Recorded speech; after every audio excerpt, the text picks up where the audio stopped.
So as the world moves into a new normal, Ferrari is also moving into its own new world with the new Roma. It's Super GT, a 620 horsepower, 2+2, front mid-engined work of art, I think we can all agree. Some may say that it shares some design traits or some lines with a certain British sports car, but in the metal, in an Italian setting with gorgeous sunshine, I think we can all agree that is one special looking car. That 3.9 litre twin turbo V8 shared with models like the Portofino is nestled right against the bulkhead over here. That should bode very well for some balance. Rafa, Ferrari's long-standing test driver, promises that this car will handle more like a mid-engine car than a front-engine car. He also says that it's very rewarding on circuit. The E-diff has been tuned to enable you to have some pretty impressive slides, but it to be very easy to drive. Then you've got the gearbox, which is the 8-speed gearbox, but with shorter ratios than it has in the SF90. It also has a reverse gear, the SF90 using an electric motor to do the reversing. So there's a lot of innovation and new technology in this car. And actually, some of the most impressive new technology in the car is found inside, an area that Ferrari so far has tended to not get too digitalized, but this is the car that changes all of that. So here we are in the Roma. You can't miss the digitalization in the cabin, but there are some tactile features around. Love the key, look at that, slots in there. So what you've got here is you've got a screen for the passenger, you've got the central infotainment screen and an instrument cluster. The sort of stuff we're getting used to now in this sort of car, but there are still some tactile features. These are really cool to control the gearbox and the launch control. They sort of hark back to Ferrari's GT past with some movable toggles. So the steering wheel looks from afar quite similar. However, if you look up close, you'll notice it's actually all new. The biggest giveaway to that is the removal of Ferrari's red starter button, a button that had been on Ferrari since the 2004, 2003 F430. That car obviously introduced the red button. That's now gone for a touch-sensitive start button. There are touch-sensitive buttons all over the steering wheel as well to control things like the instrument cluster and also your cruise control, your speech, things like that. So Ferrari has retained the iconic Manettino that's featured in its models of late. The Super GT label actually allows this car though to keep the race setting, which normally is exclusive to the most performance-focused stuff. And that does really signal that this car is not just a Grand Tourer, but something that actually can go out and be driven very fast.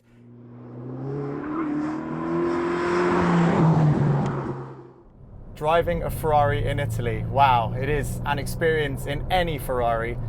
This is definitely a car that first and foremost tells you that it's quite happy to cruise around. The V8 engine, yeah, it's not going to be like the V12s that we always loved in Ferrari Grand Tourers, but it definitely has the performance that you need for a Grand Tourer. There's loads of low down torque, but the car always feels ready to go. That's the best thing about this, and I think it's thanks to the gearbox. Ferrari has done a lot of work on this 8-speed. They've shortened the ratios through the mid-range. It's given it a long top 8th ratio, and they've also tweaked things in the engine to extend the torque band. It's all said to give the engine just a little bit more elasticity, which is what you would like and what you need in a Grand Tourer. Ferrari's bumpy road mode has proven itself time and time again, and in this application, once again, it's fantastic. You can switch the Manettino back to comfort, and the car is comfortable. It does exactly what it says on the tin, but Italy thankfully has some roads just like Britain, where we've got lots of potholes, lots of random ruts and cambers, and it actually, you have to click the modes across into sport to then press the Manettino down to activate bumpy road mode, and that's where you get the most pliant, most absorbing ride. But the body control remains really good, so there's very little sacrifice, certainly on the road, for going for the softest option. And the fact that you can have it all the way across into its raciest mode, you can switch it across to ESC off and have bumpy road mode on. So you have the most aggressive, the most playful mode, but with pliancy and comfort. So the Ferrari definitely does pass the Grand Tourer test when you take into context the things that this car can do at the other end of the spectrum. I'm not going to start telling you that these seats, which are actually quite firm, they're a very comfortable shape, but they're quite firm in their cushioning. I'm not going to tell you that they're more comfortable than the armchair-like seats that you get in a Continental GT. And I'm not going to tell you that the V8 has more character than a V12 engined Aston Martin. Of course not. This car, however, does take things, as far as the supercar things go, to a new level in this category. Ferrari claims that, and we can certainly vouch for it, given the things we've experienced in the car today. So the Roma does really do the Grand Tourer stuff pretty well, nowhere near the best in class, but I don't think it particularly wants to be the best in class when it comes to that sort of stuff.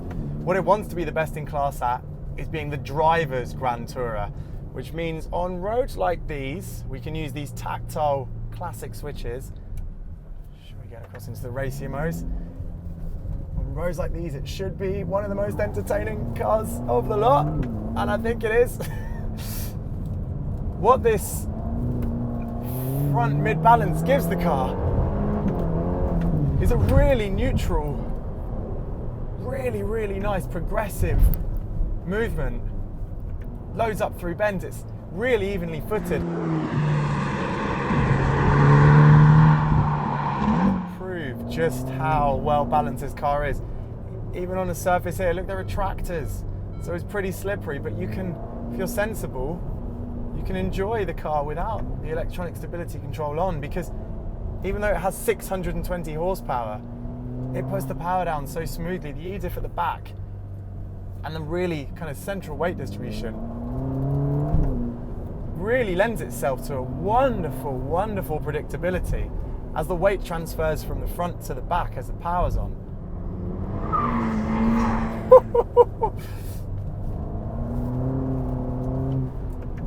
And with all the torque of this motor as well, this is...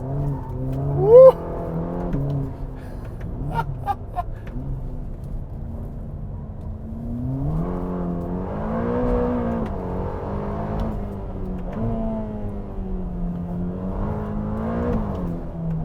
You can really enjoy the inherent balance of this chassis while not being scared.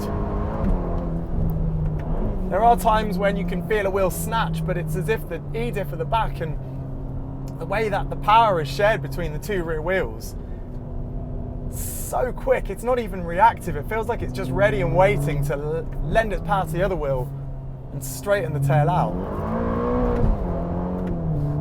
But not too much. You can always get a little bit of a squirm on, which is what makes this car, I think, the most exciting car of this segment, because other cars are wonderful to drive, you know, they're serene and comfortable, yes, but then you turn them up to the max and they might feel competent, but they won't necessarily feel extreme. This begins to feel really extreme. And on certain bends where you can see around the corner, you can have it rotating mid-corner, and then you can take advantage of it all on corner exit with the throttle.